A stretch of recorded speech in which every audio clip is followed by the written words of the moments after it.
It's always nice when you can play with your favorites, when your favorites are viable in a team composition, especially when it's all under one theme. And the theme of this one is Final Fantasy IX. Plus Cloud, who's another favorite, so I don't mind if he's from another series, it's okay. You know, these four are easily in my top 10. I don't know if I could rank them all specifically, but I would say, just off the top of my head, Cloud and Vivi are in the top 5, and Kuja and Beatrix are in the top 10, definitely. So, I love that when everything just kind of aligns for an event and a bunch of your favorites are just really good for it. It's a good time. I mean, we all have fun, you know, mixing it up with different team compositions and, you know, characters from different series combining into one team. That's kind of the whole point of Opera Omnia in general. But it is cool to just return to the basics and give homage to one of the greats. And I would say FF9 is the greatest, but maybe that's just me. But it's my favorite one, definitely. I know it was not the first one I played. It was one of the first, but not the first. There's many things I really like about it. I love that they kind of went back to the roots. And I had no problem with the futuristic feel of 7 and 8 either, don't get me wrong. But when I think Final Fantasy, I think stuff more like this, the more like classical, medieval-ish kind of feel, which FF9 returned to, which I really enjoyed. And just the characters. FF9 is such a weird game because the art style in comparison to 7 and 8 is much more cartoonish.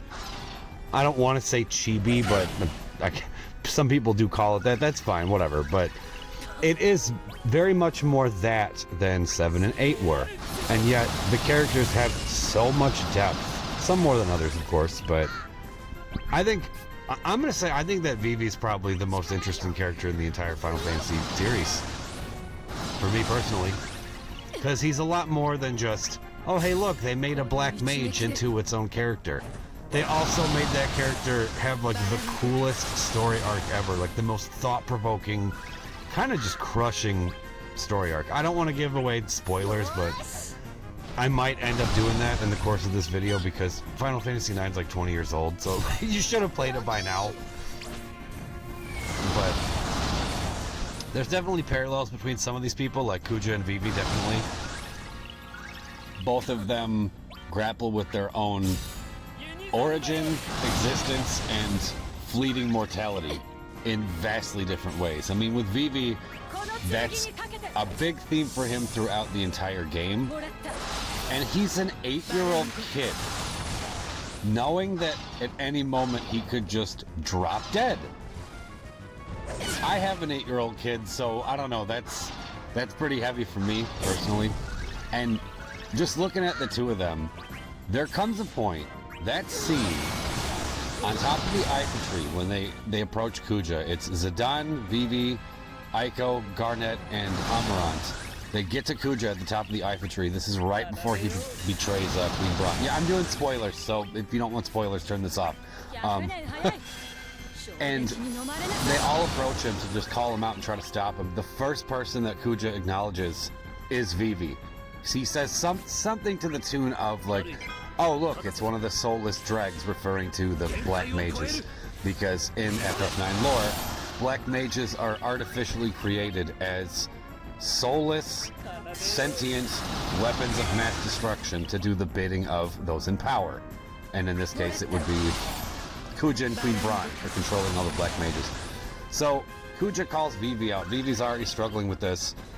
And he just starts talking to Vivi as if he's like a stew or a soup or something. Like, oh, all you gotta do is just take a spoonful of this, a dash of that, mix it together, talking about how to create a black mage, which is just horrible.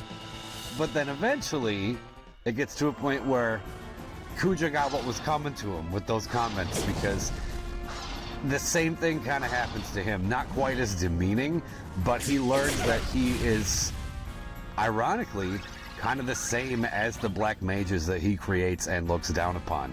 He himself is also a sentient weapon created for mass destruction to do the bidding of other people. And they both have very different reactions to that. Vivi's is, I'm going to live my life to the fullest. and do what I can with the little bit of time I have. I'm going to help out my friends. Let's do this. Very positive. After being such a shy, timid child, gets to that point where he's very mature and brave. At an 8, for being an 8-year-old kid, of course. For being an anybody, that's a mature outlook to have. That's the right outlook to have. But the fact that he's able to get there as a child is one of the reasons why he's so lovable. And he's just cute, so that helps people too, as far as liking him goes. Kuja, on the other hand, learns this news that he's also destined to drop dead at any moment. And he learns it way too late in life, knowing he doesn't have much time left, and he sets out to destroy everything. So yeah, parallels, but not exactly the same, so to speak.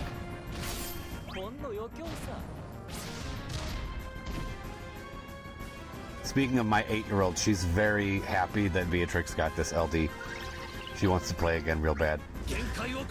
Which maybe we'll do that. Maybe I'll do a video with her again. That was fun last time we did that, going through Lufenia. You know what? Maybe we'll do this one.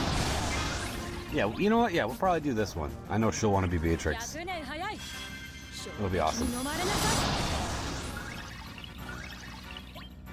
I love the look of her blade, too, that Excalibur. Yeah, definitely opted for the LD skin. It looks so awesome. You know, I just realized there's kind of a parallel with Cloud, too. With Cloud and Vivi, as far as, trying to figure out who you are.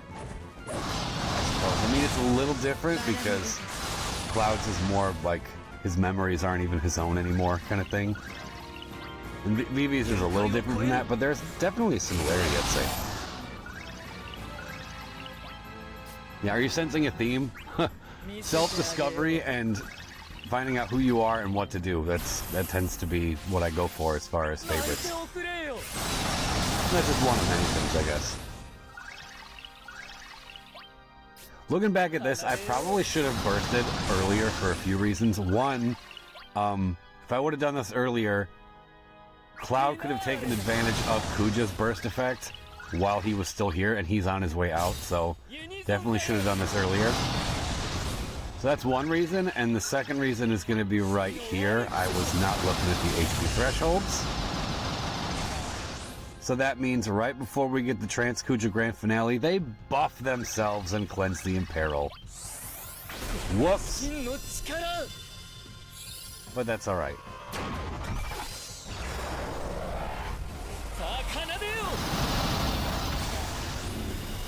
Yeah, see, if I would have went in earlier, we probably would have hit that 1 million. Such a travesty. But this did work out that we managed to trigger those buffs right out of the burst, and then Beatrix gets to go, so they're gone.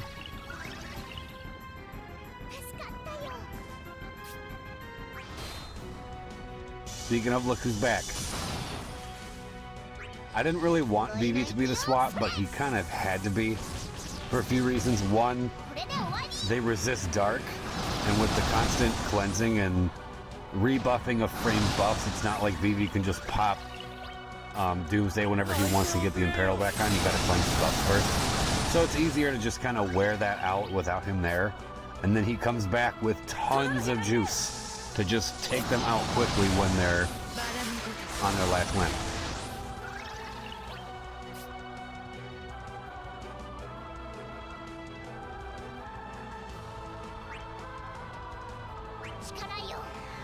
Another thing I want to address, I know there's some doubts.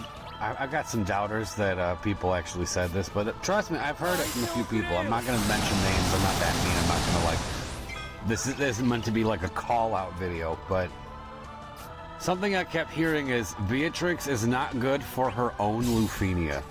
Okay.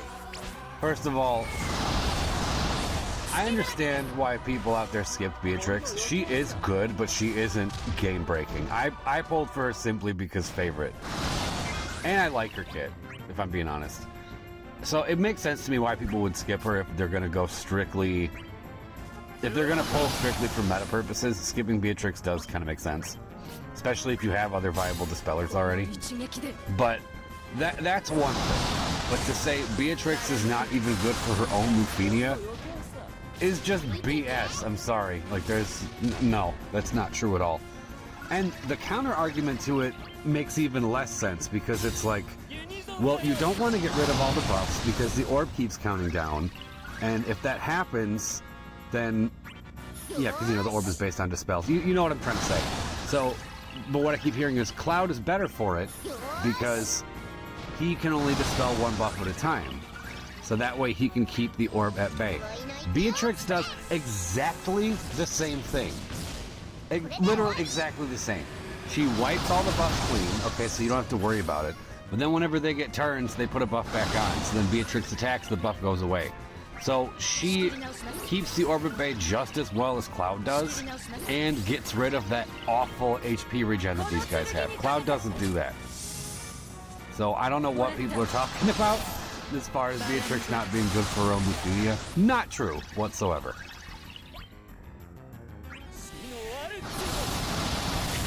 I'll take a 40 turn clear with some favorites. That's pretty nice.